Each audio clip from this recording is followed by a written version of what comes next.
Every once in a while I make a video and it's about 5 to 10 minutes long, and I look back to the screen and find out that I never made any video in the first place. And either the video just didn't record or I took a picture and that was it. And that's very annoying. But anyway, since I want to make this video, I'm just going to basically rehash everything that I've already said. So what I was saying is that every individual here, if you're getting out of the selfish little me must fulfill wants and desires ego mode, if you can step outside of that a bit, you can see that what you're doing is very impactful and beneficial to the whole.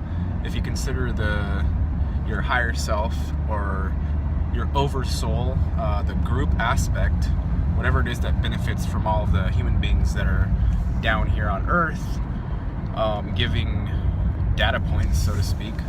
And I know that's kind of reminiscent of AI and machine learning, but well, we're part AI, so don't worry about that. I mean, you can worry about that, but don't get too worried about that. But the point is that we're serving a function that's larger than just the individual experience function that we retain moment to moment, and that's in our memories. Because like I said in the video that didn't exist, if you liken it to Minesweeper, or if you liken it to the unknown being blackness, okay, you hit a square with your little clicker, you click on it, and that square reveals, it opens up, it shows what's there.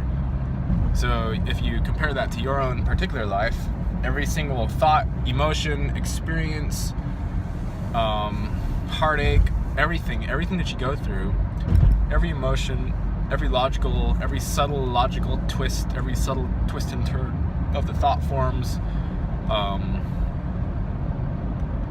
depression, anger, angst, everything that you go through as a human is essentially blotting out bits of darkness for the whole, for the overmind, for the oversoul. And nobody else can do that like you can. Only you can do that. And you can only do it in the way that you do it. So you can't essentially fail at that. If you take the mindset that you're failing, well, that was part of this unique thing that's called you. And if you fuck up really bad, according to you or other people, then that's also part of the blotting out of the black squares. And now, that part of the square says, this individual, according to him, fucked up really bad in this particular situation. And now we know, that we know that, thing as according to him. And now that's been explored. It's been experimented, hypothesized, tested. I know scientific method isn't we don't particularly love that thing, but there is something to be said for experimentation, and we can do it on our own terms. We don't have to follow the exact scientific method. It's good overall anyway to do something that you've never done before and simply take notes, even if they're just mental notes. You don't have to take a piece of paper and write down everything, although that won't hurt.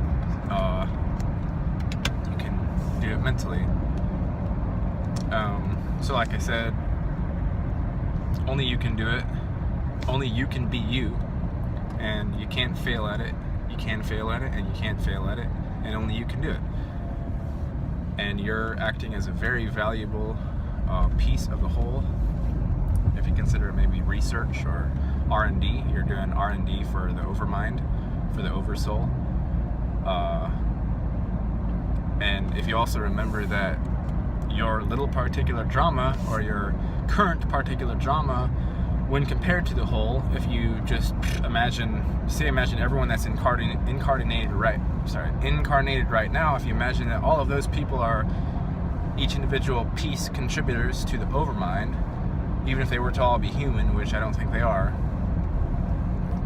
just let's, for the sake of argument, assume that they're all human, they're all having internal observer agent experiences, and they're all basically reporting back to the overmind or the oversoul as they're doing it, and after as sort of a recap or a overview, if you compare your own individual life versus 7 billion, and imagine that you're also the overmind as well in a different aspect of being, then you won't attach quite so much importance to the current individuated drama called your life, your current life, because you see that that's a drop in the ocean, so to speak, and although it's not diminished or denigrated due to the fact that it's currently separated, it's also not more important than the ocean, and it's certainly not more important than all of the other drops that are currently, flying from the rain cloud and that are about to